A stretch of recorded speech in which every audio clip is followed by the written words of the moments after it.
This is for the Foreign Secretary. This is for the British High Commissioner. And it's for anybody witnessing this scandal as a viewer or a listener. On March the 30th, 2020, the Foreign Secretary announced 75 million British pounds to repatriate British nationals. Now, I thought it was rational to assume that would mean some effort to get vulnerable people stuck in Pakistan home soon as possible, safe and sound. But days went by, flights from China. Days went by, flights from Peru. I started wondering if you'd not heard the news that there's thousands of British nationals stuck in Pakistan. Disproportionately diabetics and asthmatics far from home in this pandemic, cancer survivors and transplant patients, even frontline staff and medics. But silly us for thinking we would qualify for urgent attention.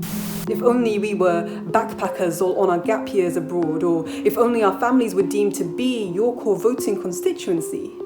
Yeah, maybe then we'd get some flights. Maybe then we'd be prioritised, but instead you've washed your hands of us, thrown us to the commercial wolves, so already high-risk and stressed-out people are forced to fork out hefty loads for flights that even the pilots have protested against being flown. And if you ask the Foreign Office for their financial assistance, the only way they'll help you is by giving you a loan. And yet the British High Commissioner calls this situation a tremendous success. We, however, argue it's an incompetent mess. Pregnant women far from partners without the cash for tickets, children stranded with parents being rushed to ICUs in England, elders whose life-saving medication has all run out, and dads who went for funerals are now stuck with no routes out.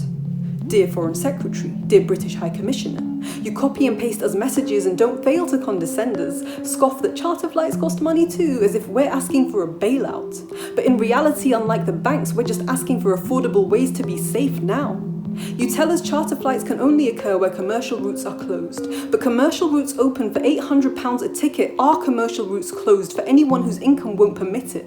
And please don't act like charter flights are something you don't know how to do. The Home Office spent £12,000 per person to charter deportation flights in 2019. So is it that the will is only there when the planes packed with us are leaving? Is it that we're only British citizens when we die for you in jobs you said we'd stolen, when we're NHS key workers, pharmacists, delivery men and frontline workers? Because when we're elderly or have our own health needs, you don't seem so sure we're Britons anymore. Dear Foreign Secretary, dear British High Commissioner, for 18 days straight we've been making it quite clear. You need to end this indefensible situation now, charter affordable repatriation flights, prioritise the high risk and vulnerable and stop relying on commercial flights. Show some accountability. If you could bring back UK nationals stuck in China, Cuba and Peru, for those of us stranded in Pakistan, what is it that's stopping you?